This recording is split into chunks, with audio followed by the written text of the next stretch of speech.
Yeah, good morning, students. May I have your attention, please? Okay, our visual lecture in this morning is about introduction and mechanism of nutrition and aging.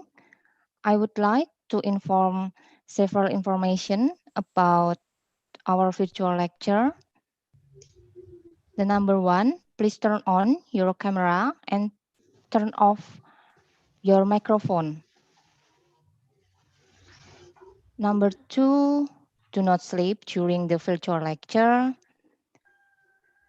Number three, question can be asked by chat menu, or maybe you will have the opportunity to submit text question by typing in the column menu, or if Professor Jane wants to direction question and answer, you can do this.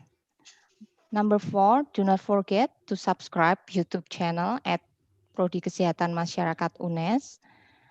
Number five, in the end of virtual lecture, it will be informed that the URL of the A-certificate issued, so do not leave the Zoom. All students are not allowed to leave this room before the session is over. Number six, the link is active only 60 minutes after the virtual lecture is over.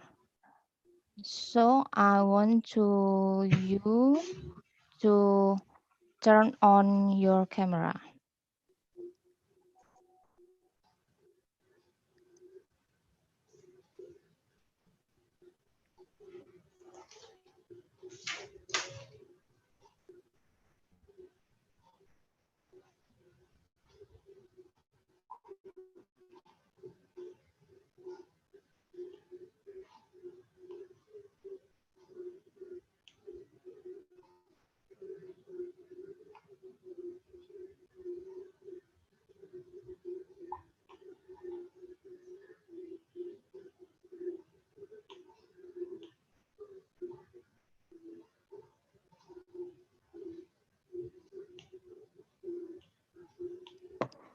Before we get started this virtual lecture, we wait to Professor Tanjo Rahayu for welcoming speech. So I hope you can turn on your video.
Okay. Good morning. Good morning. Dean. Yes, this is Professor Tanjo Rahayu as a decan from Sports Science Faculty University. She wants to welcoming speech. Let Prof. Tanjo. Okay, we will start. Ya, ini udah tuh, budekan udah.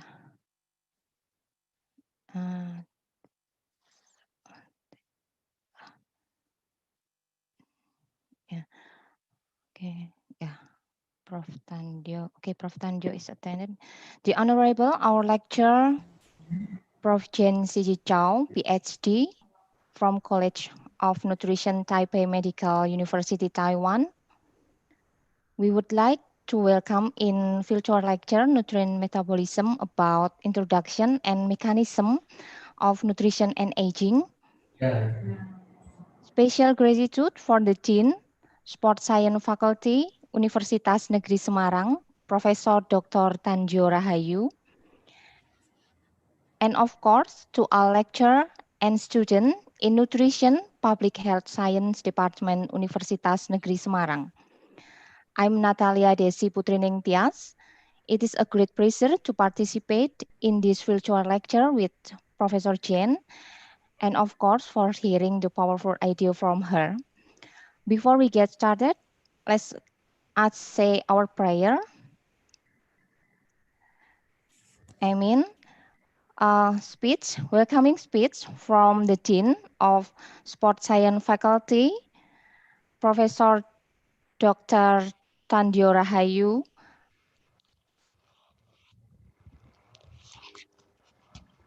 The time is yours. Terima kasih. Suara saya bisa didengar, Mbak? Bisa, Prof. Ya, baik. Assalamualaikum warahmatullahi wabarakatuh. Good morning. Best wishes to all of you. And I hope everyone is healthy and happy today. To our distinguished lecturer, Professor Jane Chao from College of Nutrition, Taipei Medical University, Taiwan. Professor Jane, thank you for your willingness to take your valuable time to share knowledge and of course to broaden the horizon of UNA student. And for all students and lecturer, today you are all very lucky because you will get lots of knowledge from the expert in nutrition.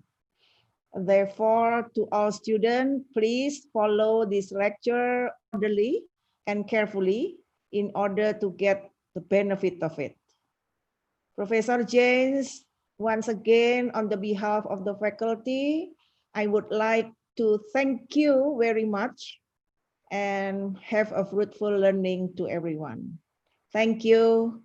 Back to you, Desi. Thank you. Okay, so many thank you for Professor Tanjo Rahayu. Before the Professor Tanjo Rahayu leave because I know this agenda is so crowded. Yeah. So we can take a picture first. Okay. Yeah. Please, the students, turn on your video so I can take the picture. Okay. Big smile. 1, 2, 3. Okay. The other slides. Wow, so many students involved here. Yeah, more than 100. Yeah, yeah. Okay, sorry, Professor Jane, as Desi said that I have, now I am in the middle of a meeting. Sure. Excuse me, I will leave It's this okay. room. Yeah. Sorry, and thank It's you okay. very Nice much. to meet you. Yeah.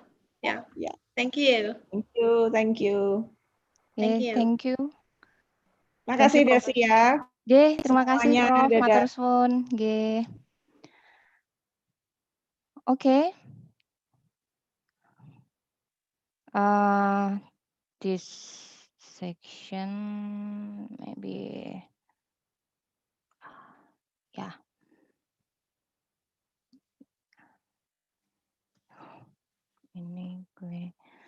The next section, I would like to introduce Professor Jane Zizi Chao, Ph.D. She's going to talk about introduction and mechanism of nutrition and aging. We do have about 1.5 for listening material and question and answer session. Okay, let me share information about Professor Jane so our students know who is he. Maybe.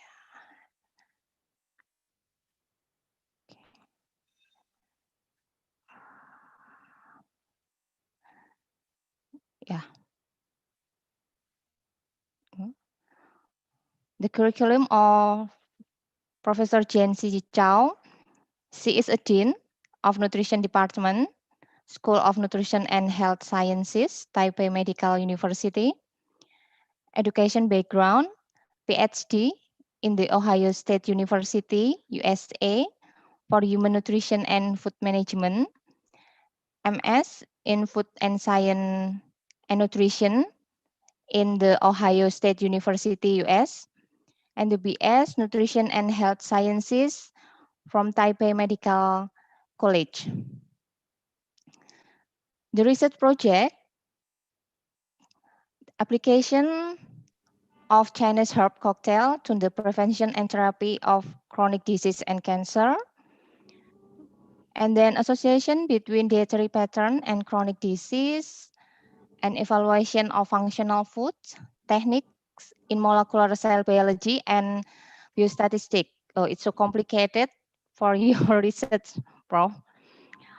And so many publications that Prof. Jen have, including in 2020 in Journal of Clinical Medicine, like people with suspected COVID-19 symptom, and then in Journal of Trace Element in Medicine and Biology about serum zinc, copper, zinc to copper ratio, and other essential element and mineral in children. And then in Nutritional Science Journal, she has comparison of nutritional risk screening tools for the elderly. And of course, rural-urban differences in dietary behavior and obesity result of the risk study in 10 until 18 years old Indonesian children and adolescents.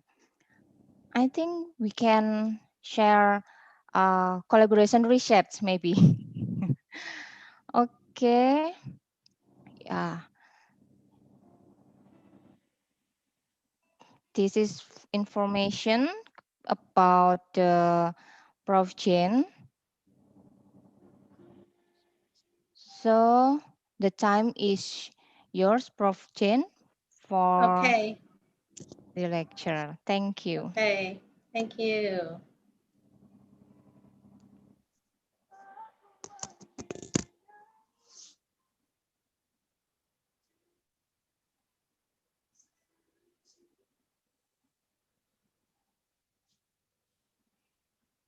So everybody, good morning. Can you hear me clearly? Yeah, clearly. Yeah. Can you see the slides, Kelly? Clearly? Yes. Okay, Clearly. good. Thank you for Natalia's introduction to me. I'm Jane Chao. So very nice to meet everybody. Okay, I have two parts of virtual lecture today. The first part is introduction to nutrition and aging. The second part is the mechanisms of aging. So I will go through two parts, and I probably will ask you the questions. So I would like to have the interaction with you during the virtual lecture. So if you do have any question, you can interrupt me at any time. Okay. The first part of lecture, I would like to define what aging is and briefly introduce life expectancy. And the last part, I will introduce possible hypotheses of aging. Okay, those are references. Okay, so what is aging? In English, may imply deterioration. So deterioration is a very similar word as aging, but in Japanese, sometimes means just the advancement of age. So that means when you grow up, you are facing aging, but usually people will did not say that because if you are something like a young age, you won't say you are the elderly. So usually we thought probably after a certain age, you will become the elderly. So we do have experience the growing process. And what the growing process is usually means maturation of infants into adults. So what's the adult age? Usually you will guess probably 20? Yes, 20? So you probably guess 20, 19? Anything else? What's the age of the adults? You can turn on your microphone if you want to answer the question. What's the adult's age? Someone say 19, probably 20. So depending on what's the age you approach maturation, so we say adult, but everyone has a different speed for growing.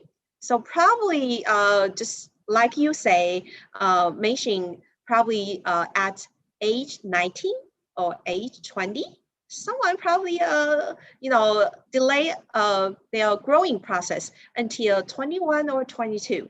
So that whole process we call the growing process. That means all your organs or systems are growing to get the maturation. So we call this process the growing process, but the aging process should exclude the growing process. So that means after the growing process, you got to the maturation, you probably have maintained steady status until you have something like degeneration of your physiological functions. So we say regression of the physiological functions accompanied by advancement of age. That means after the growing process, you probably will face all your physiological functions get regressed slowly. So sometimes I think the best definition of aging is the following. All the structural and functional change that occur through the lifespan from embryonic development through maturation and senescence. So you can see there's two words very important. One is maturation. So before maturation, we did not say it's aging. But after the maturation, we call senescence. So senescence is a very similar word as deterioration. And also, those are very similar words as aging. So that means deterioration, senescence, and the other word is regression. That means cause, indicate the degradation of your physiological functions. Why cause the physiological functions change? Probably because the changes in the structure of your organs. So that means you probably you'll have regressed function because of changes in your structures. Okay, so usually we divide the aging into two categories. One is usual aging. That means the change occurring in older people that represent the aging process is celebrated by disease and adverse environmental and lifestyle factors. Maybe you can give some examples. What's the adverse environmental or lifestyle factors? For example, air pollution is one of the adverse environmental factors can accelerate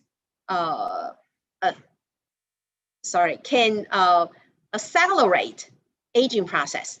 Can you give some examples? If you want to give some examples, just turn on your microphone. Except for air pollution. How about water pollution? Or other lifestyle factors can facilitate aging process? Someone will answer the question. How about unhealthy diet? Unhealthy dietary habits, right, is one of the lifestyle factor we call bad or adverse lifestyle factors which can affect or accelerate or facilitate the aging process. So how about the sleep? If you do have something like too short sleep duration or too long sleep duration, also we consider as adverse lifestyle or bad lifestyle factors which can facilitate aging process, right? So all the adverse or probably some example such as UV light, excessive exposure to UV light. It also is adverse environmental factors can accelerate accelerate aging process.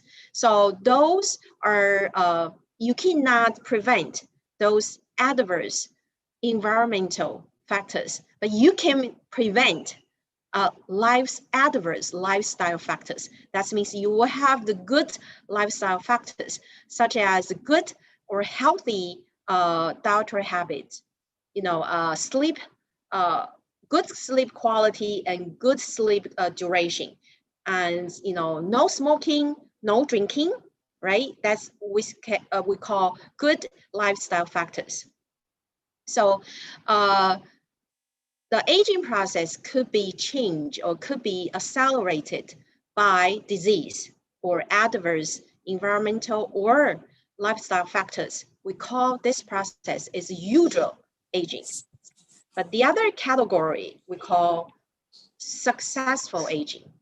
That means the age-related changes have not been augmented or accelerated as a result of disease or environmental influence or lifestyle factors. So that means no disease, no adverse environmental influence, or no adverse lifestyle factors. But it's very wonderful, and it's seldom people can have successful aging because we have to protect the earth together, because you can regulate yourself to have the good lifestyle factors, but you cannot affect per se the environmental influences. For example, the UV light exposure.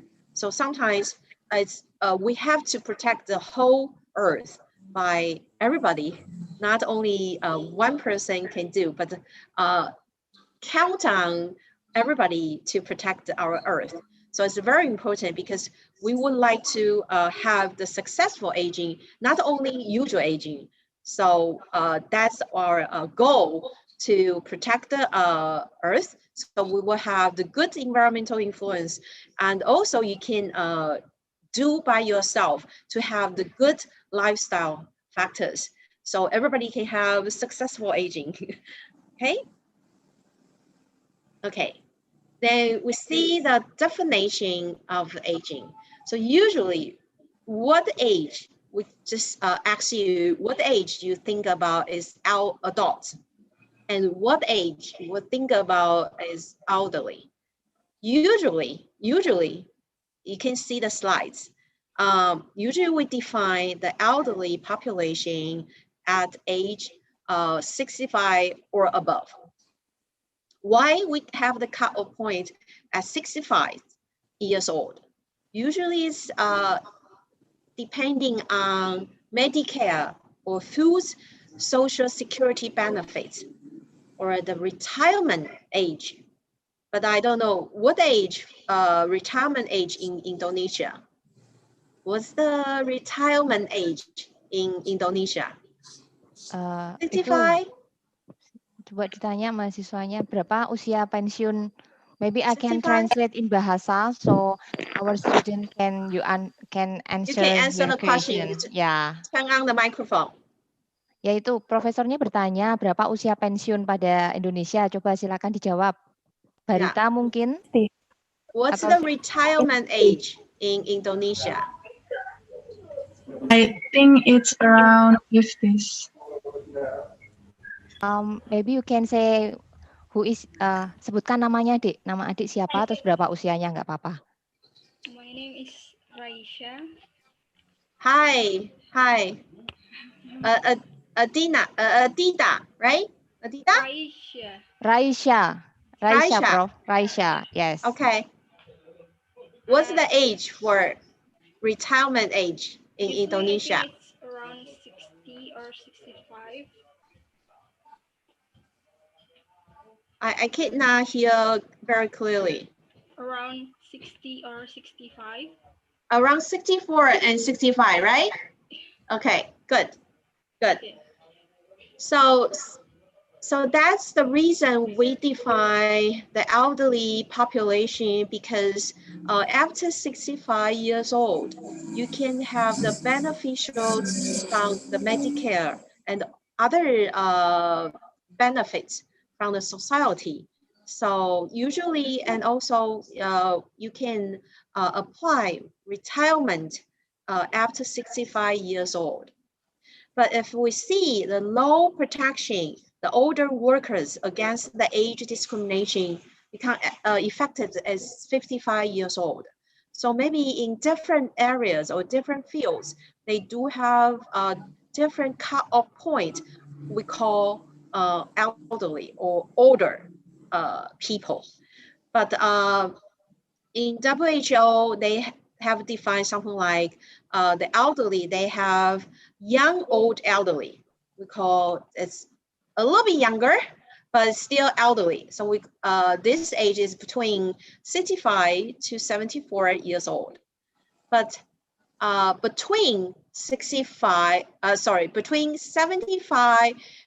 to 84, it's kind of a regular elderly. But the oldest old elderly is defined as the people aged 85 years old or above. Okay, so you can see 85 years old is cut-off point for eldest old elderly. So that means after 85 years old, it's not easy for everybody. So they will see the life expectancy later in the world. So you can see what's the record and what's the real world for everybody's lifespan. So the oldest old elderly, we define those with the age above equal to or above 85 years old. And everybody has the goal to have active aging. What's the active aging? That means the process of optimize opportunities for health, participation, and security in order to enhance the quality of life as people age. It applies to both individuals and population groups. So everybody want to have something like healthy and active aging. That means you keep a good quality of life, even you are the elderly. So that's we call active aging. So that's our goal, to have active aging for everybody. Okay, then I will explain life expectancy of human beings. So life expectancy is how long you can live. So if you see the slides, you probably will know the answer. But life expectancy is the expected number of years of life remaining at a given age. That's simply say how long you can live for human bodies, for human beings. Usually, we do have a different life expectancy in animals. So human beings probably live longer than smaller animals. But we will see later in the tables, we will briefly introduce some of the life expectancy in different animals. But right now, we focus on human beings. So how long we can live? Usually we can have something like estimation to estimate how long you can live. The different methods. The first methods, we use the 5 to 7 times for the growth and development periods in mammals. Usually in human beings, we reach the growth and development period is probably 20 to 22 years old. That's the reason I just asked you what the adult's age is. So you probably expect 19, 20, 21, 22, because you will get the maturation. So after you get the maturation, the birth probably will maintain a plateau for a certain period of time. That means you will maintain your best situation in your life for a certain period of time. But after the plateau, you will get something like regression. So that means decline or a reduction or decrease your physiological functions when you're growing old. So for the humans, we'll probably get the maturation in the plateau probably during 20 to 22 years old. So that means 20 to 22 years old times 5 to 7, you will get a number 100 to 150 years old. So if you use the first method to estimate how long the human beings can live, you can use 5 to 7 times growth and development period. So different mammals have different growth and development period, okay? The second method, you can use 8 to 10 times sexual maturity. So sexual maturity also are different in different mammals. So for sexual maturity age, probably in girls and in boys are different, but usually we'll say 14 to 15 years old. This age, we say that's the sexual maturity age. So if you use this age, 14 to 15 years old times 8 to 10, you will get a number 110 to 150 years old. So it's a very similar range as the first method. So even you use different methods, you'll get very similar answer. And the third method, you can estimate life expectancy using cell cycles. So usually per cycle will probably take 2 to 3 years. The average years is 2.4 years. So if you use how many cycles during your whole lifespan, 50. So that's the maximum cycles we call the cell division cycles. So how many cycles for cell division of the somatic cells is 50. So maximum years is 50. And it took 2.4 average years for one cycle. So you can use the range 2 to 3 times 50. So you will get 100 to 150, or use the average 2.4 times 50. You will get the average 120 years old. So you can use the methods I just mentioned above, growth and development period in mammals, or sexual maturity, or cell cycles of the somatic cells to estimate a life expectancy. So all these three methods will estimate life expectancy is approximately 100 to 150 years old. But I will give you the data later. So whether we can live until 150 years old, the question mark. Someone just say no, but we will say 100 probably is okay, right? So live until 100 years old, but we will say the world record later, okay? So, but if you use the different methods to estimate how long we can live as the range between 100 and 150 years old.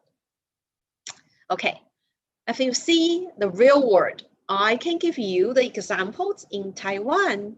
So that's the Taiwan, the newest, the current data. So the newest data we do have is in 2019. So for men, the life expectancy is 77.7 years old, as approximately 8 years old. For women, we can live until 84.2 years old. So for both genders, the life expectancy is 80.9 years old, approximately 81 years old. If you see, compare the life expectancy in Taiwan in 2019 versus 2018, you still can see we increase a little bit. It's 0.2 years old for both genders, for male and females. So all increase 0.2 years compared the last years. But if you see the differences between female and males, you can see female live longer than males. And the differences between females and males is 6.5 years old. So do you think, what are the reasons why female live longer than male? You can turn on your microphone and speak out your reason why female live longer than males. Why? Itu siapa yang mau coba menjawab? Kenapa perempuan lebih berumur panjang daripada laki-laki? Ayo. Mau jawab, Bu, Why? tapi pakai Ya, bahasa Indonesia silahkan. boleh nggak? Sebutkan namanya, nggak apa-apa. Nanti saya bantu kalau sebutkan namanya, My name silahkan. is Denisa Kusuma. I'm 20 years old. Hi. Menurut saya, kenapa cowok lebih cepat, kenapa perempuan berumur panjang itu karena kalau cowok itu punya tanggung jawab yang besar, jadi dia cepat stres gitu, banyak pikiran gitu. Can you explain to me? According to the answer from Denisa, Hi, Denisa. she said because the males have a more responsible, but more have responsible than women. So they have so many depression. Maybe she thinks about that. Yeah, it's probably good. It's probably one reason because men usually in the society, not only in Western or in Asia society, men is kind of the plays majority role in the household. So men has the economic burden because they will earn the money. But right now we have something like sexual equality. So that means everybody has the same levels for men and women. So women should go to work just like men. So that's one reason they probably men has more stress or more pressure for economic reasons. Okay, that's a good reason. What else? You can speak Indonesian, so Natalia can translate for me. Thank you. Yeah. Ya, siapa lagi? Pakai bahasa Inggris lebih bagus, tapi kalau mau pakai bahasa Indonesia, it's okay. Nanti saya atau Pak Arif akan bantu. Okay, someone can answer the question why? Ya, kenapa perempuan memiliki ekspektasi? Jadi dia memiliki umur lebih panjang daripada laki-laki. Tadi kan disampaikan salah satu faktornya karena faktor ekonomi, laki-laki memegang peran utama. Mungkin ada yang lainnya? Kenapa kira-kira? Izin menjawab? Ya, silahkan. In English lebih bagus, Dek. Namanya siapa? Gak apa-apa You can speak in English, but slowly. So it's okay. I encourage you can speak English. Yeah, speak English nggak apa-apa. Yeah, you can speak slowly. It's okay. Sambil belajar, Dik, nggak apa-apa. Sebutkan nama. Yeah. Izin Bu Levia. Mungkin karena cewek lebih peduli sama kesehatan, Bu. Jadi kayak dietary-nya, lalu untuk health-nya dia juga lebih peduli ke kesehatannya. Saya juga pernah beberapa kali baca kayak fakta gitu, ternyata kalau Levia, itu videonya mati, bisa dinyalakan.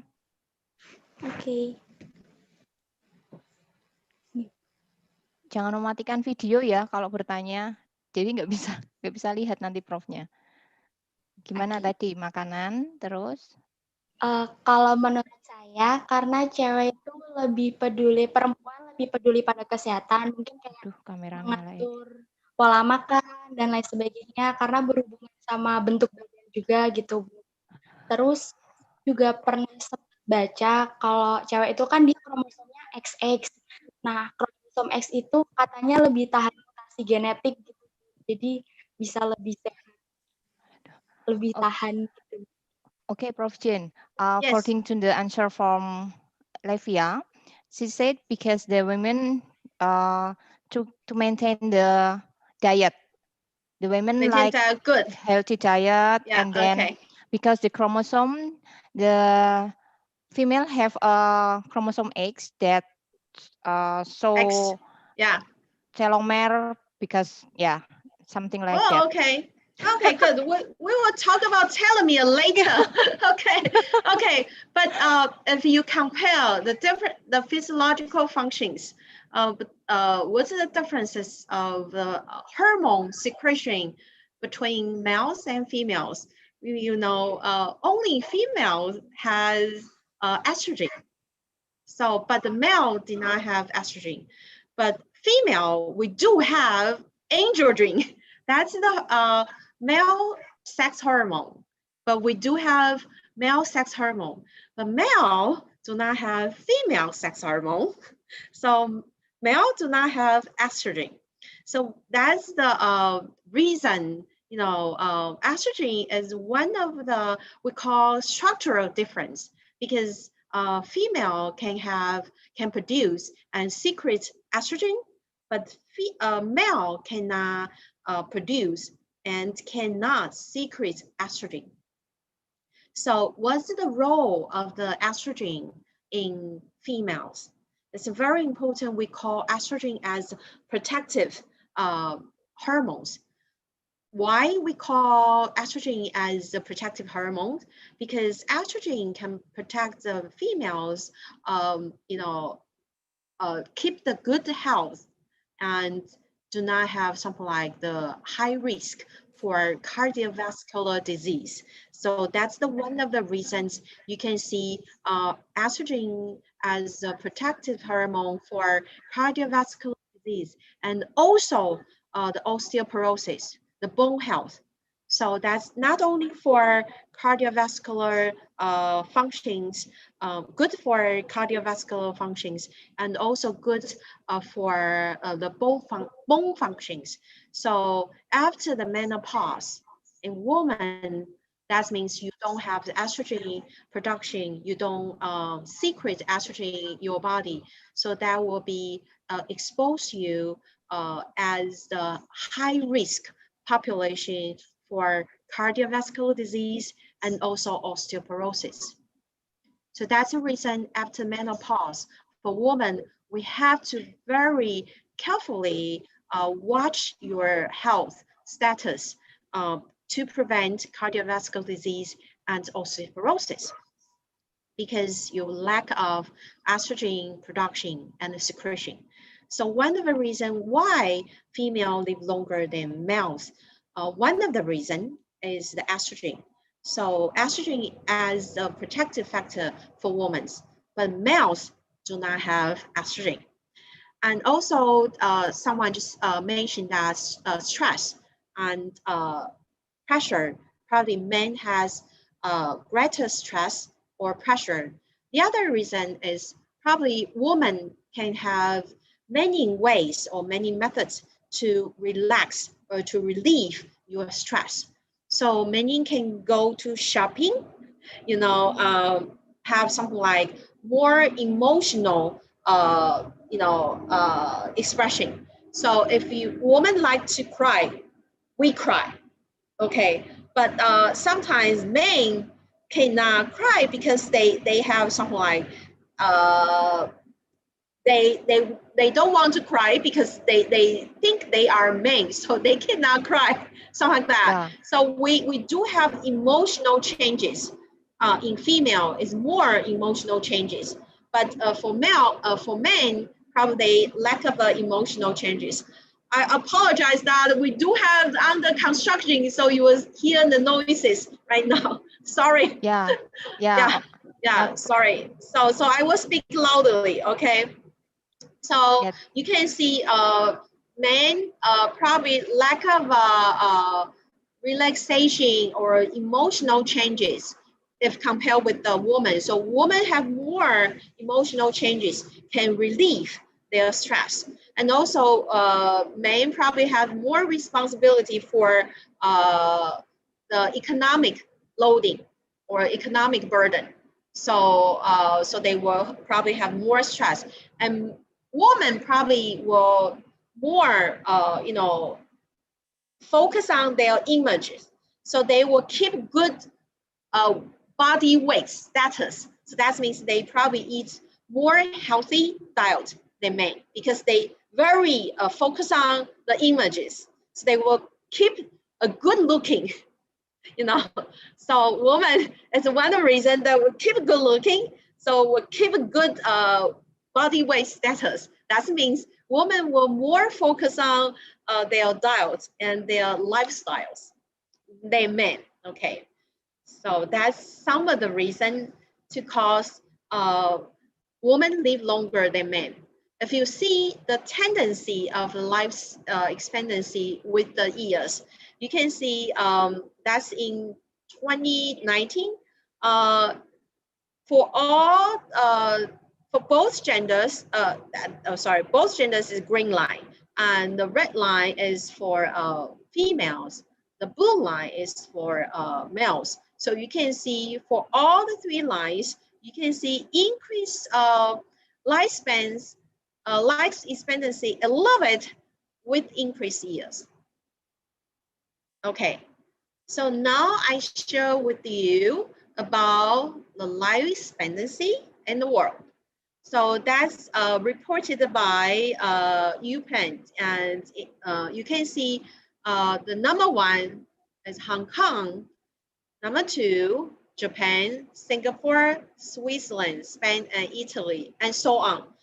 I just mark the areas. So you can see black A indicate Asia, blue EU indicates Europe, red O indicates Oceania, blue AM indicate America. So you can see the top 25. In the top 25, which areas has as the majority areas has longer life expectancy?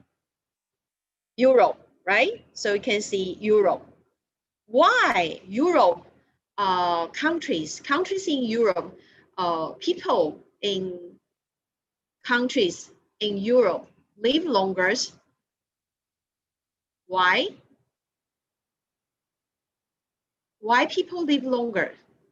Not only female live longer. Why people live in the countries in Europe live longer?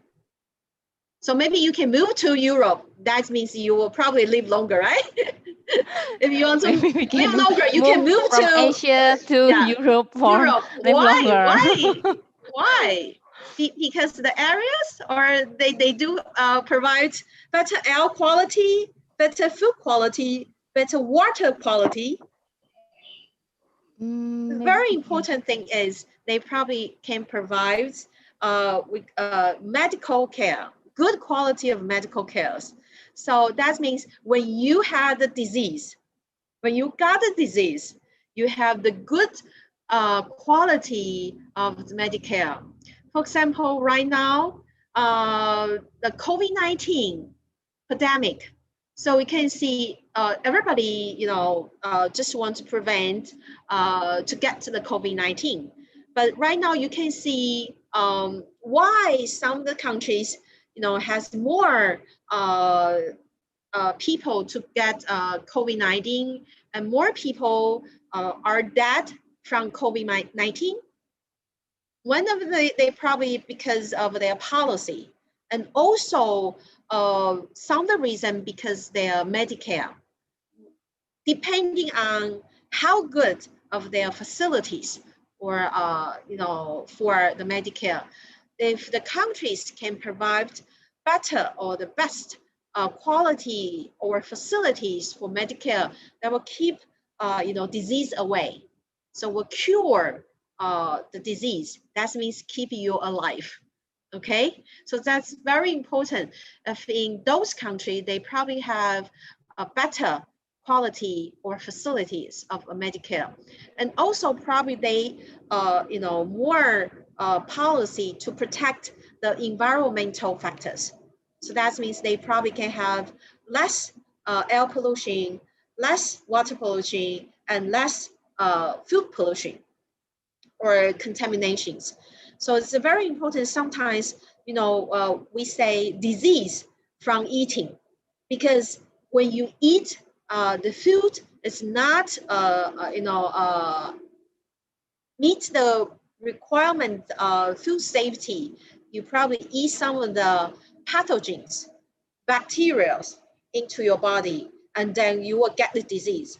If you cannot cure from the disease, you probably will be threatened by the disease, threaten your life.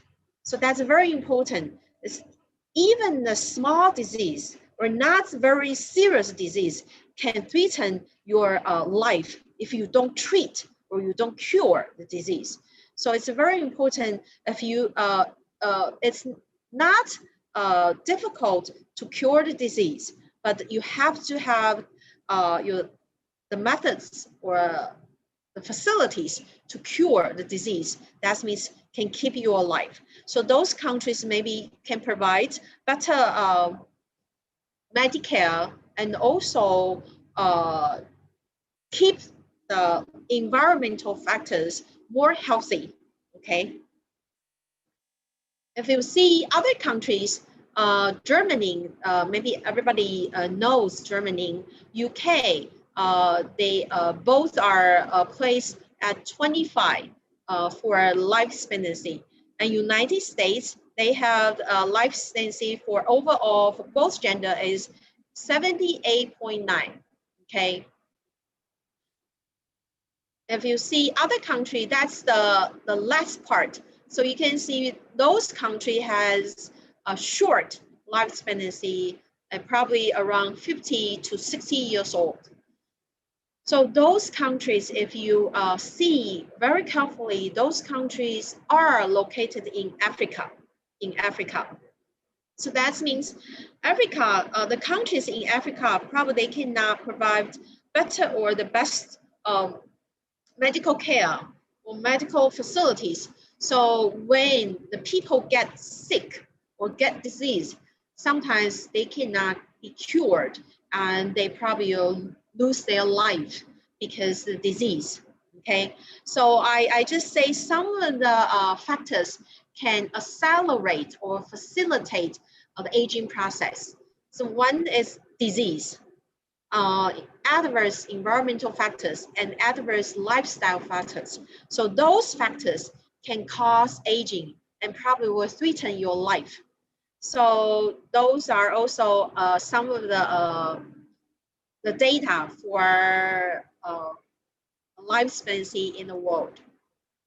If you see other report, you can see the that's reported by CIA. So you can see what country is placed the number one. The top one is Monaco. If you see how long they can live, the overall for both genders are 89.4, almost 90, almost 90. So you can see that's 89. And in the middle column, that's the male life expectancy. In the right column is the female. You can see in most countries, females live longer than males. So we can see not only in Taiwan, but most of the developed countries, they do have similar data tendency. Females live longer than males. So that's the data released by CIA. So you can see top 20, and also I mark the areas. So most of the top 20 countries have the longer lifespans are located in Europe. Very similar data as the previous data. If you see Germany, UK, both are located in Europe and ranked number 34 and 35. Taiwan ranked number 41, and United States ranked number 43. So those countries has the life expectancy probably around 80 years old. If you see other countries, People's Republic China, they have the overall life expectancy around 77 years old. Malaysia, 75, and Thailand, 75 years old. Vietnam, 74, and Indonesia, 73. So you can see different countries have different life expectancy. But for some of the countries in Asia, for example, Mongolia, probably they do have both 70 years old. So you can see the first top one, they do have life expectancy approximately near 90 years old. But most of the country probably range from between 70 to 80 years old, okay? And that's the last countries, they live short life expectancy, but most of the countries you can see in the list are in Africa. So you can see those countries has a life expectancy probably below 60 years old. And for the overall in the world, life expectancy for both gender is around 71. So in Indonesia still has higher life expectancy compared with the average in the world. Okay, so it's 71. In Indonesia is 73. Okay, I show the picture and the left and in the right. Left is the picture taken in Monaco. So if you do remember, the life expectancy for both genders is 89.4 years old in Monaco. But in Chad, it's the last one. Which countries has shortest life expectancy in the world? And their life expectancy is 50.6 years old. If you compare both the top one, Monaco, and the last one, Chad, what's the differences between Monaco and Chad for life expectancy? Almost 40 years old, right?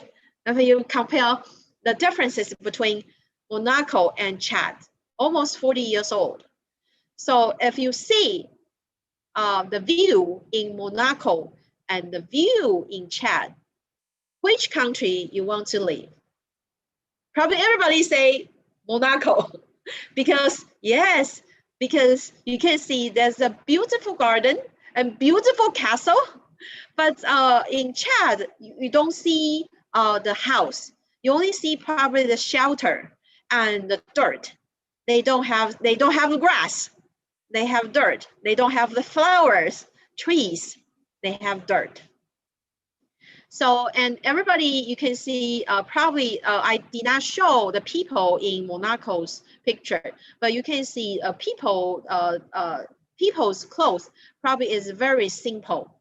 But, you know, the fashion, you probably, it was That's the country in Europe. If you think about the countries in Europe in one word to describe the countries in Europe, you probably will I will use fashion, because when you think about the countries in Europe, you probably think about fashion, okay? But if you think about the countries in Africa, you probably will think about poor. So that means the lack of money, the lack of food, and they probably drink dirty water, not very clean or safety water. And they eat foods probably not safety enough. So you can see if their food, water are not safety, they will directly affect their health, right? So they will probably cause a disease. One of the disease they will cause is diarrhea. Okay, so sometimes diarrhea you think is a very easy or a small disease, but diarrhea can threaten the life, especially for the children under 5 years old. Okay, that's the life expectancy in the world, published in 2015. The reason I will show you, because if you see the last column, that means HALE. What's the HALE? That's the health adjusted life expectancy. That means if you see the HALE, the age between HALE and the real life expectancy, you can see real life expectancy is greater than health expectancy. That means sometimes you will live not healthy life during the last period of your life. If you use the real life expectancy minus health adjusted life expectancy, you see the differences here. I just mentioned that in Japan, the differences between life expectancy and health is 8.8 years. So what does it mean, 8.8? In Switzerland, if you use this life expectancy minus health, you will get the number 10.3. So what's the number indicates for? The larger or the greater the number is better, or the smaller number is better. So that means in Japan, the government will have the responsibility to take care of the elderly because they will have medical expenses, because they are not healthy, so they have the disease. They will go to the hospitals. They need someone to take care of their life. That means they cannot individually live by themselves. They need someone to take care of their life, and they need someone to take them to go to the hospital for visit the doctor. So that means the total year is 8.8. So that means we have the shortest is better. So that means the difference is short is better. That means the burden for the government or for the family is less. As the longer, I mean, if the number is larger or the number is greater, that means the government will take care of those elderly probably about 10 years. That means after the last 10 years, you need someone to take care of your health or take care of your life. So you can see if you use this number, life expectancy minus health adjusted life expectancy, you can get a number. So if you see that's the top countries can have longer life expectancy. If you see other countries, for example, United States, it's about 10. For China, it's about 7. For Vietnam, 9. For Malaysia, 8. For Thailand, 8. In Taiwan, we also have 8.5. Usually, that's the number in Taiwan, but it's not shown in the table. but for other countries, Indonesia 6.9. So that means during these 6.9 years, people need other people to take care of their life and health. So that means you need someone or you expense money to visit hospitals. That means you should prepare the money for 7 years. You can live better. So because you probably will need someone to take care of your life. So but you know, usually female live longer than males. If you want to live, you cannot have the same year to birth, but you want to have the same year to die with your husband. You know, between the couples, you should look for the woman older than men, probably, you know, 60 or 70 years old. That you probably can, you know, live together. Okay, just joke. Okay, if you see the life expectancy in the world, so they do have a different colors, yellow to dark green. So probably yellow is live shorter, dark green is live longer. So you can see most live longer is in Europe or in Australia or Asia. But for yellow color, it's in Africa. And this is, I just say, healthy life expectancy, or we call health adjusted life expectancy, abbreviates HALE. So you can see very similar. If you see the greatest is 75, but if you see the previous page is 87. So the oldest is 87, but in hell, as the oldest is 75. So you can see the differences. Okay, but we expect the life expectancy will be increased with the increased years. So you can see in different areas, they also have increase with increased life expectancy with increased years. Okay, this is a very interesting slide. If you see the green line here, if the dot area above the green line, that means females live longer than males, because Y is female life expectancy.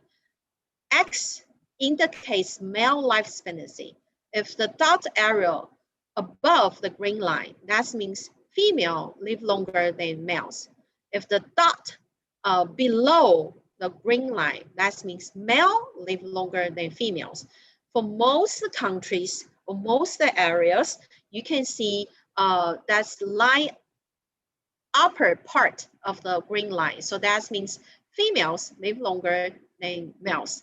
However, very few dots below the green line. That means males live longer than females. If you see the dot below the green line, for example, Swaziland, South Africa, Zimbabwe, so you know those countries are from Africa. Why in Africa males live longer than females? Not the phenomenon female live longer than males, because in Africa usually the medical sources is give to men, not give to women. So sometimes men in the society are more important than women in Africa. So they will give their limited medical resources to men, not to women. So that's the reason they probably men live longer than women. So most of the country has the similar phenomenon. Female live longer than men. Okay, that slide mentioning different mammals has a different life expectancy. For example, human, we do have life expectancy 65 years old. That's the in average. And the numbers in the parentheses is what's the longest life expectancy we can live in human beings. It's probably 120, not 150. Even we do have estimation for life expectancy, probably 100, between 100 to 150. However, in the real world, we probably would just live until 120. That's the maximum we can live. And you can see in different mammals, they do have a different life expectancy and the maximum life expectancy they can live. So that's for your reference. And the possible hypothesis for aging. There's two hypotheses.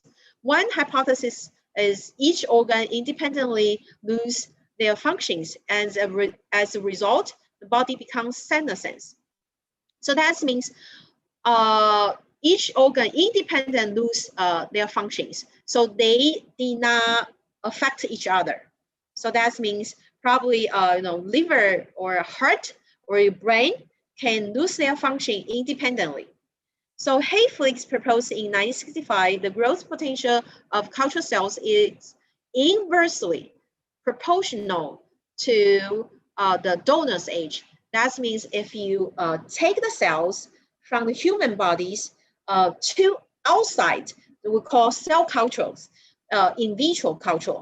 So that means the growth potential of the culture cells is inversely proportional to the donor's age. If the donor's age is younger, that means the culture cells can grow better.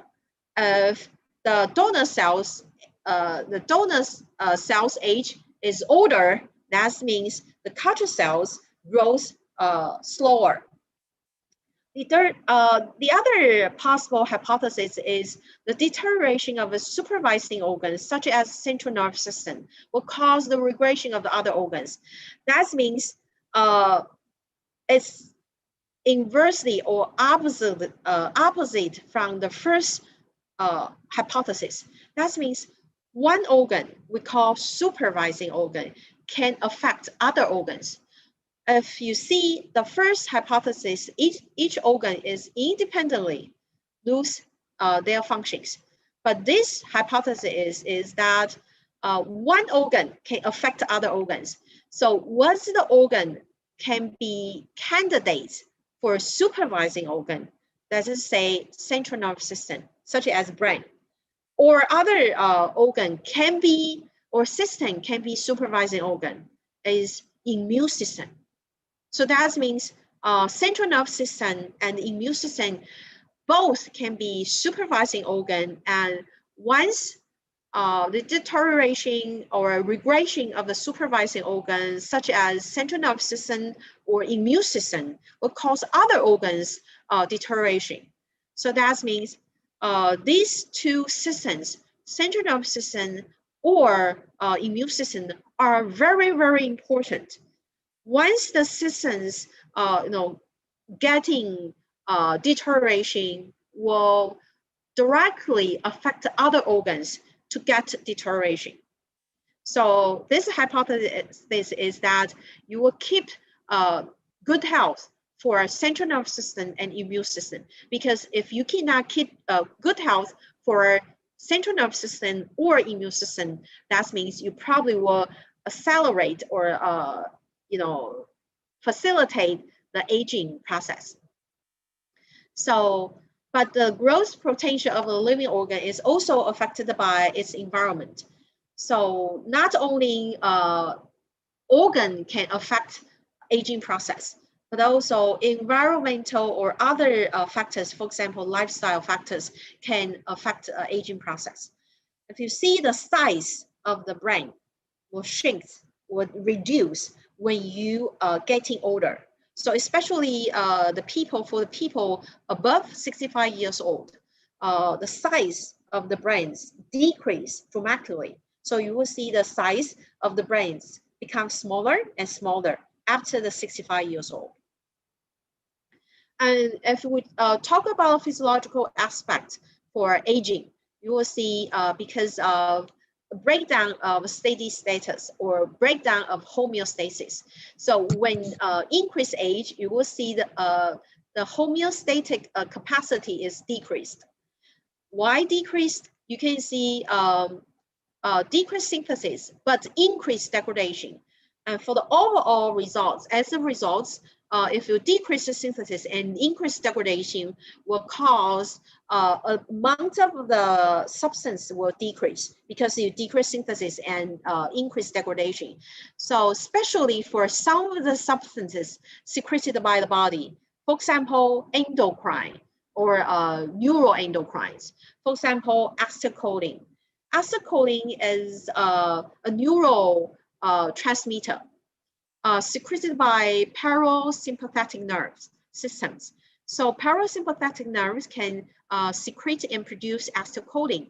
So when acetylcholine secreted by parasympathetic nerves will affect the heart rate or affect the pulse rate, and also affect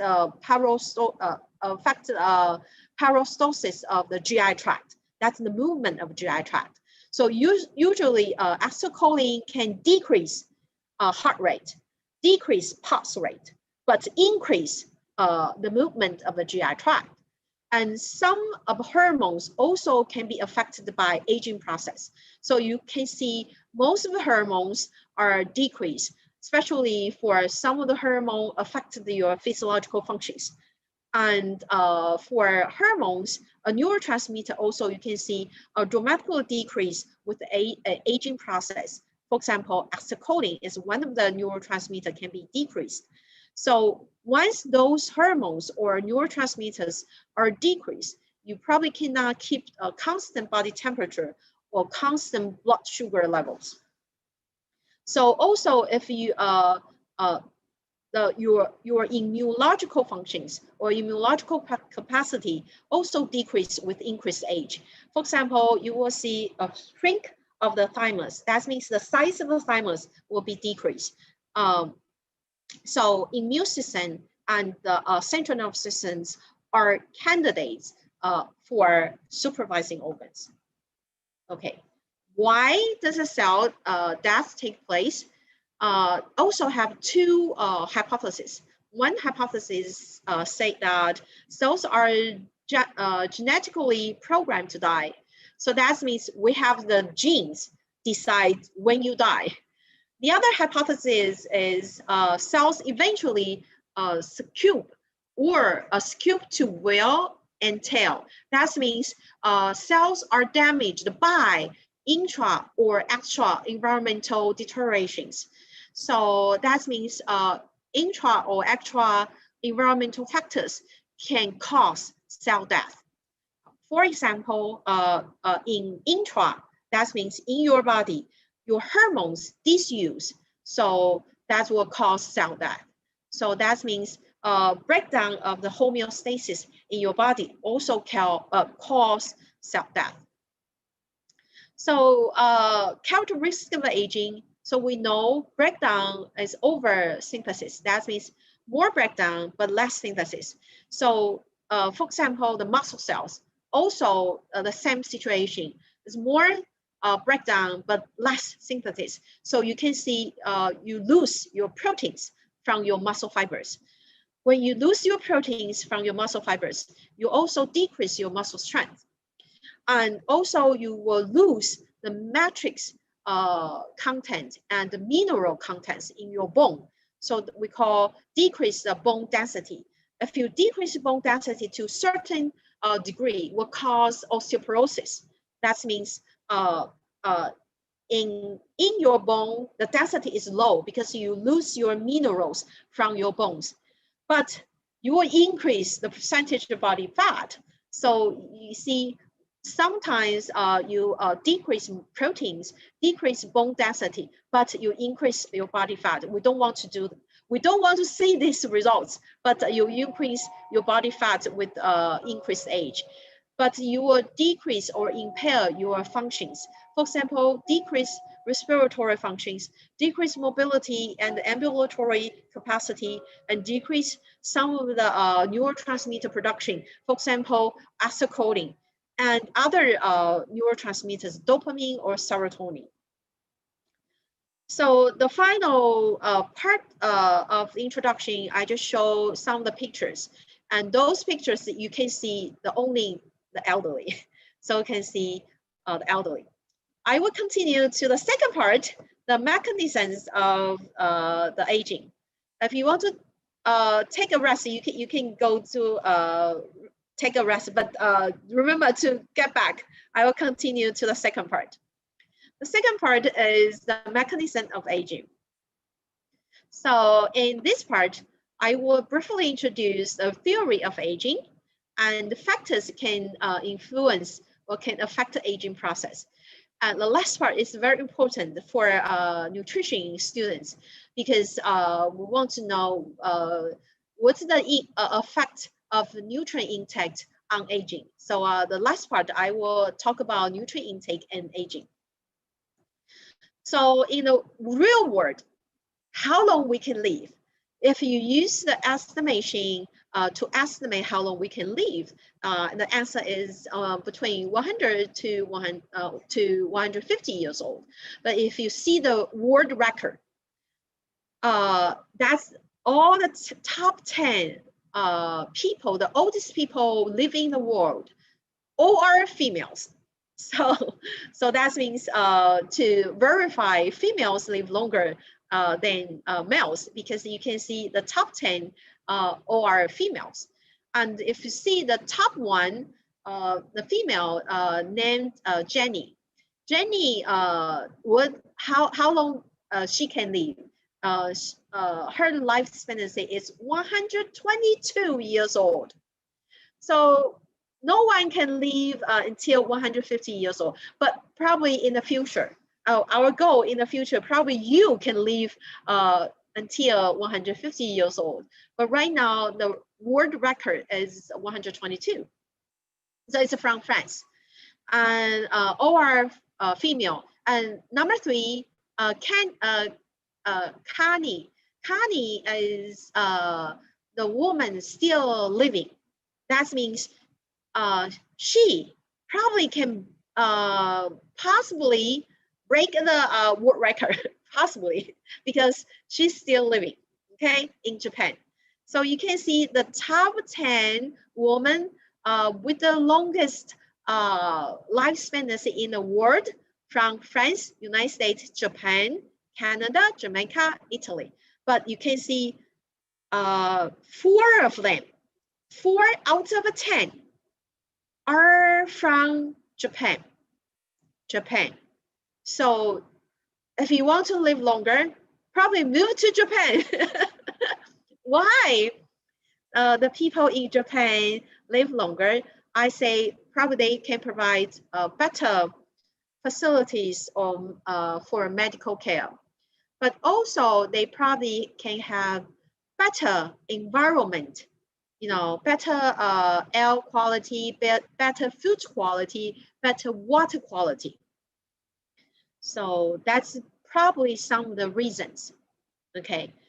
And that slide shows the oldest living people, but also you can see the same situation, all are females. So those people are still living. And if you want to, break down the top 10 world record, you have to live at least 115 years old. So you can see those 115 to 117 years old, they are still living. They lived in Japan, France, Brazil, and United States.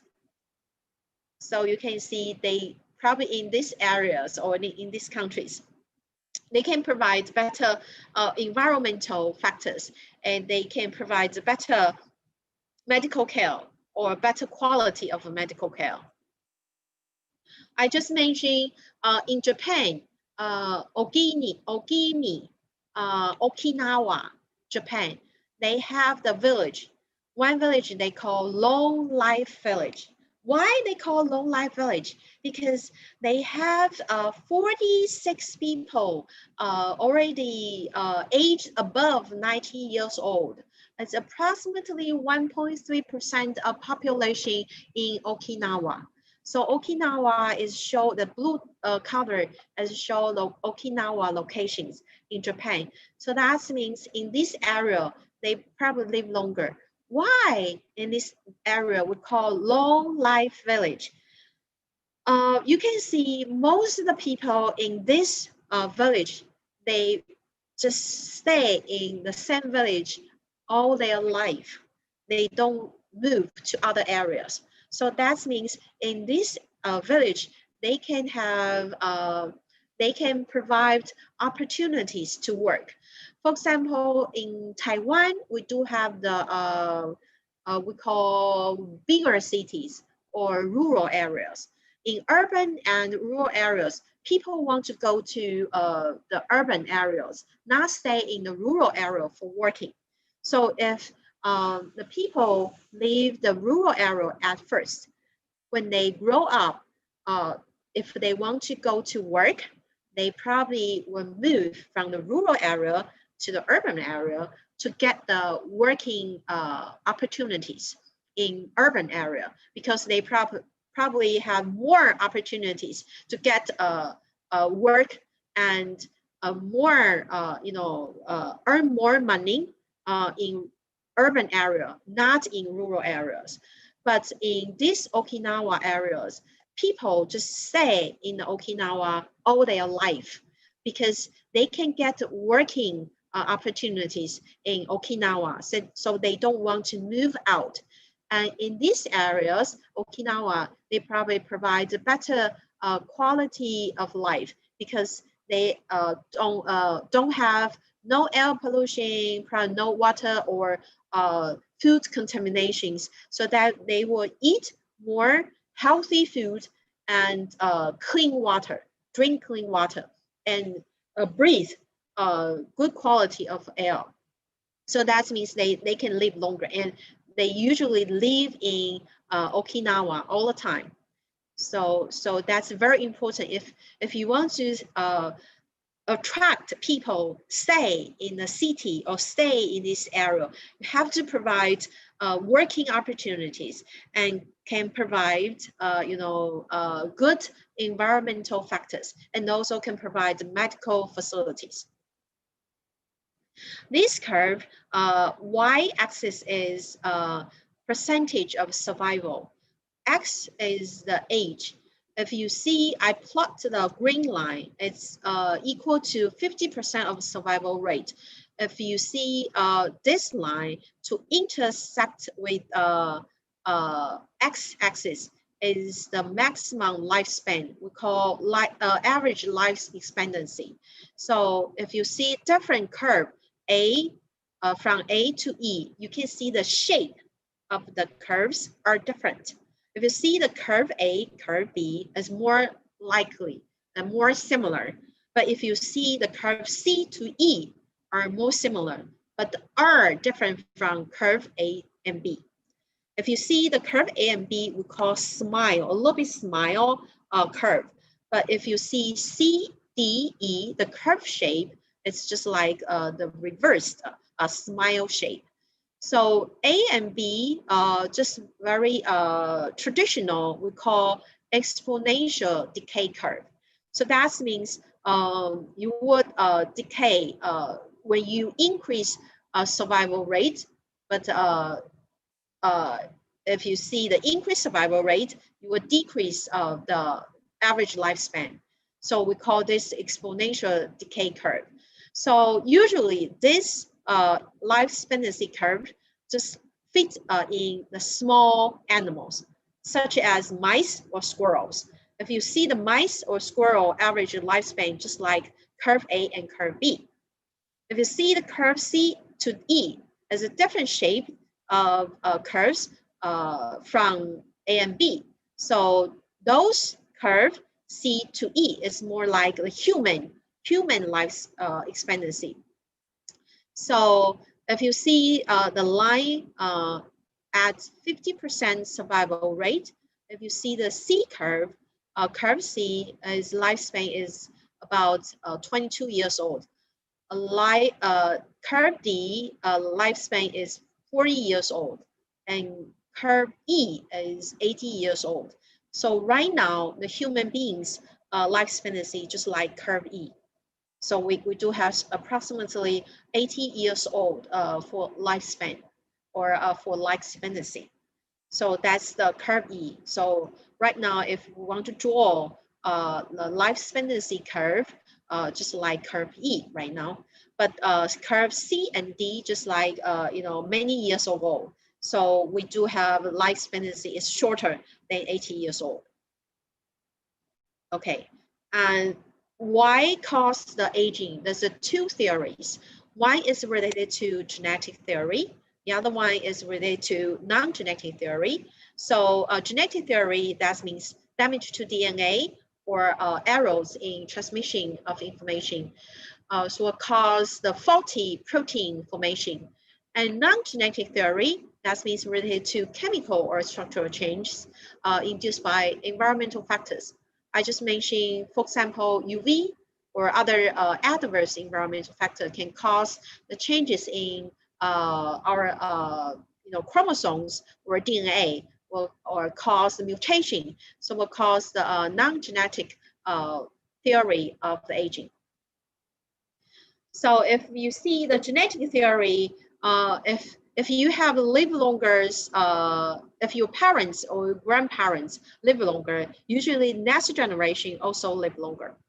So so you can see the humans with the long-lived parents or grandparents live 6 years longer than those with the parents or grandparents who died before 50 years old. So that means if you have grandparents or parents live longer, you will probably possibly live longer as well. So usually the genetic programs set the upper limits of lifespans in one species. So we do have a different lifespan. And not only genetic factors can affect your lifespan, but genetic programs also can be altered by environmental factors. That means environmental factors also can affect the genetic setting. Okay, so the following slides, I will share with you about the genetic theory and the non-genetic theory of aging. Genetic theory, they have several genetic theory, including DNA readout, codon restriction, DNA damage, somatic mutation theory, error theory, and also someone just mentioned the telomere theory and half-life limit theory. The first one, DNA readout codon theory restriction, that means DNA is damaged. So it's sometimes because the enzyme damage is cause the DNA damage, and also sometimes because the structural change cause the DNA damage. So that's the we call DNA readout and restriction theory. And DNA damage theory, you can see DNA can be damaged every time. And that's the normal process of damage of DNA. However, in the body, we do have the mechanism to repair damaged DNA. So even DNA is damaged all the time in the body, that's a normal situation, you will still have the DNA damage. However, we do have the mechanism to repair the DNA damage. But when you growing older and older, your mechanism to repair DNA damage is also impaired.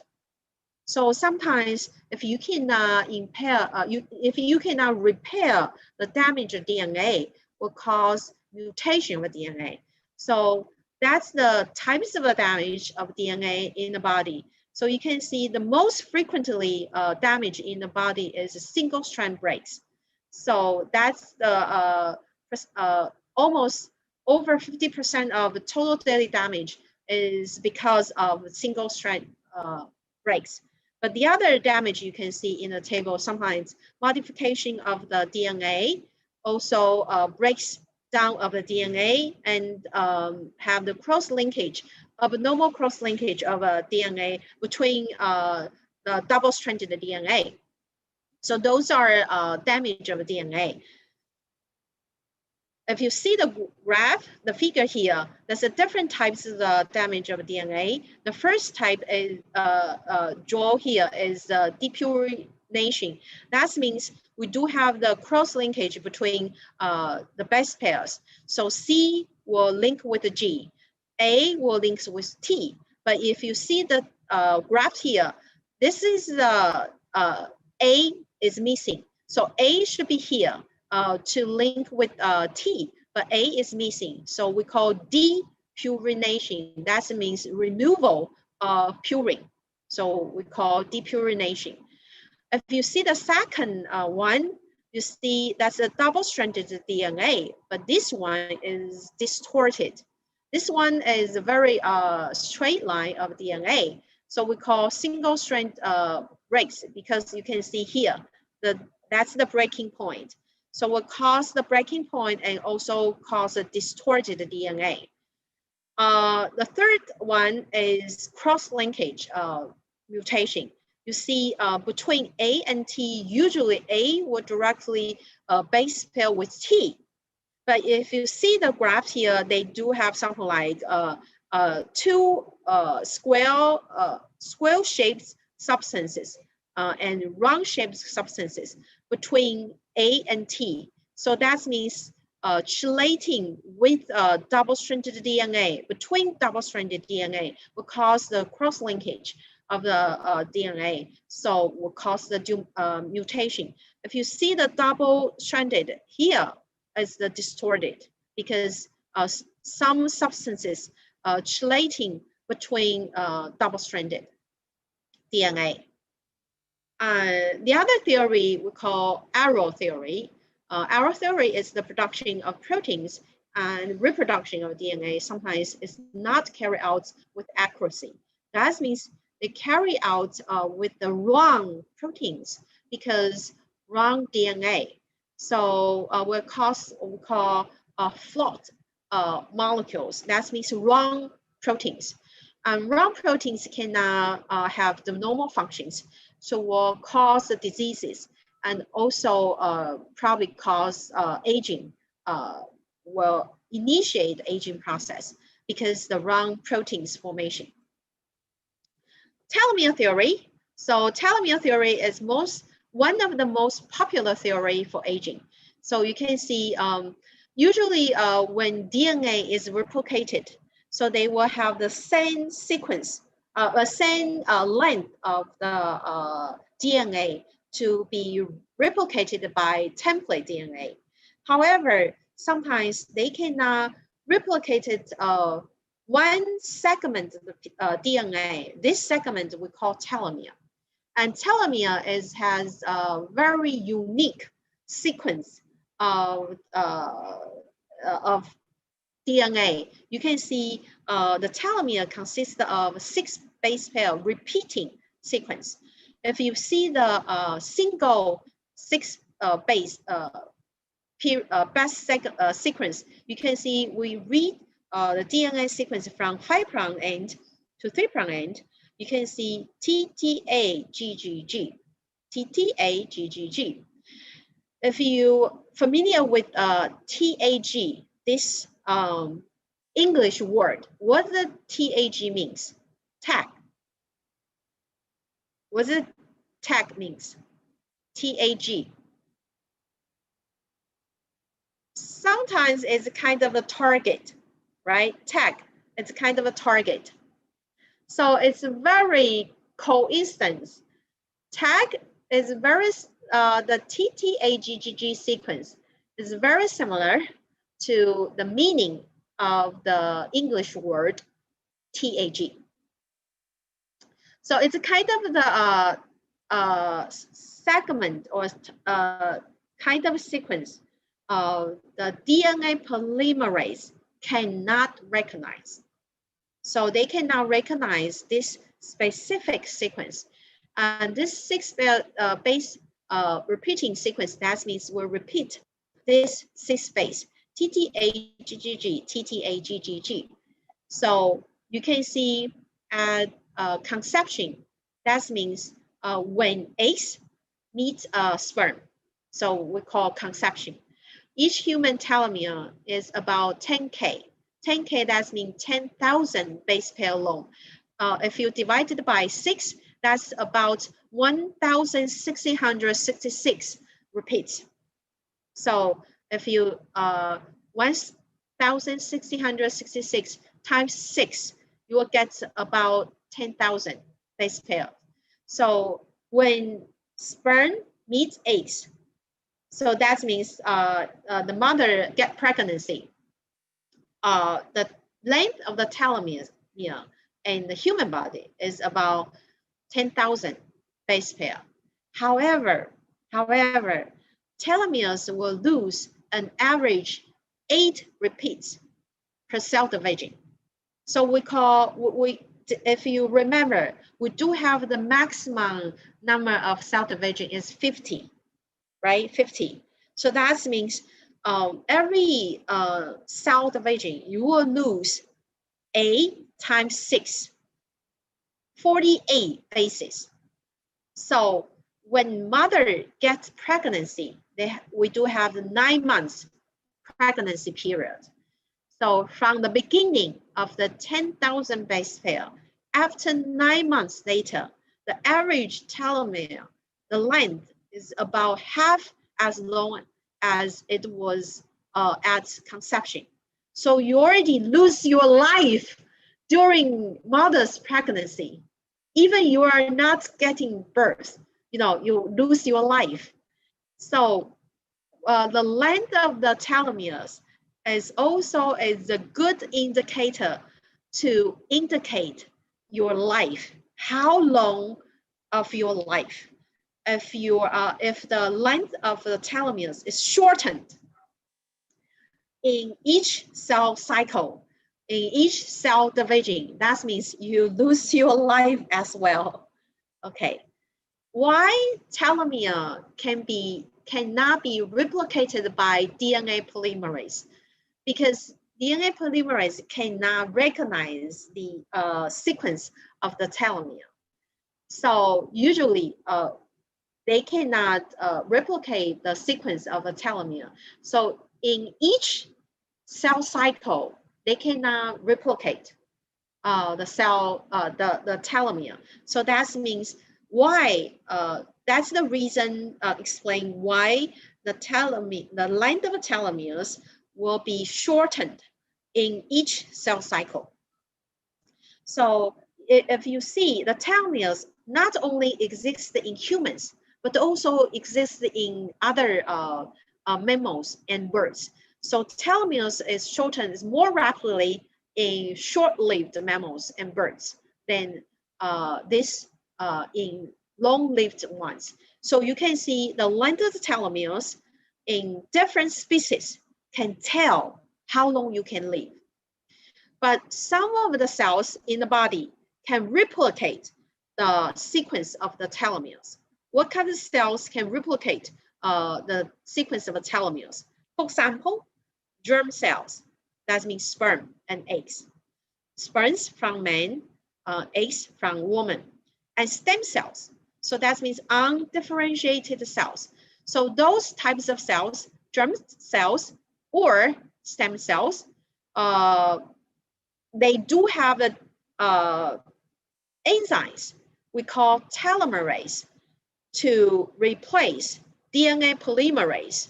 So they can use the telomerase to replicate telomere. So that means telomerase can recognize the sequence of the telomere to replicate telomere. So what's the characteristic of the telomerase? Telomerase is a kind of we call a type of a reverse transcriptase. So that means usually we make a DNA from DNA. So we call this process or DNA replication. So make a DNA from DNA replication. However, if you make a DNA from RNA template, we call reverse transcription. So DNA make RNA, we call transcription, normal transcription. If you make DNA from RNA, we call reverse transcription. So telomerase it's kind of the enzyme can replicate DNA from RNA template. So it's kind of a reverse transcriptase. But this telomerase only exists in sperm cells and stem cells. And in adults, telomerase can be expressed in the cells, for example, in immune systems. So almost most somatic cells, they do not have telomerase. That's the reason why in most of the somatic cells, they cannot replicate DNA from the telomere sequence, because they cannot, the DNA polymerase cannot recognize telomere. Only telomerase can recognize telomere, can replicate telomere. The last genetic theory is proposed by Hetfield. So that's the reason is human cells are limited in the numbers of times you can divide it and can be affected by waste accumulations.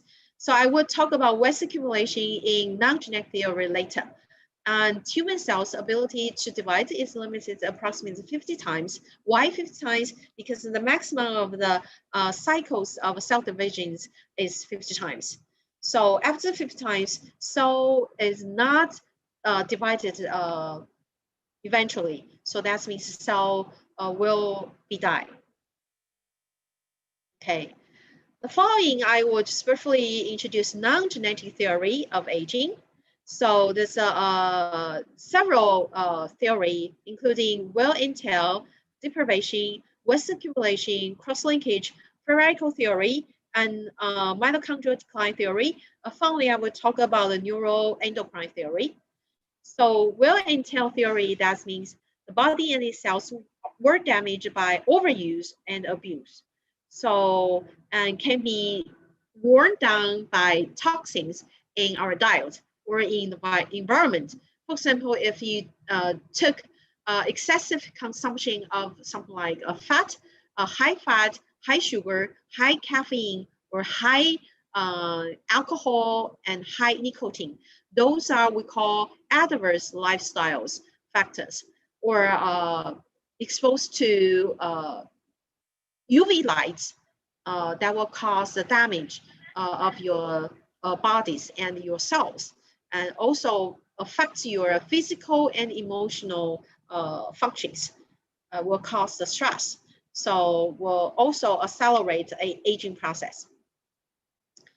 The other non-genetic theory we call deprivation theory. That means you cannot provide adequate delivery of essential nutrients in oxygen. So that means you took less nutrients and less oxygen, so can meet your requirement of nutrients and oxygen in the body. And waste accumulation theory, that means you accumulate too much deleterious substance we call bad substances. So one of the characteristics of aging, you will see that we call aging spots in your face or in your body, because these aging spots, that's kind of the dark pigment formed by the reaction of your cells to the proteins, will degrade the proteins molecules and to form we call lipofuscin. So if you see the lipofuscin under the microscope, you will see some like a brown color. That's a dark pigment formations. So usually dark pigment formation, lipofuscin can be formed in neurons or muscle fibers. So muscle fibers of heart, lungs, skin, adrenal cortex, and testicle.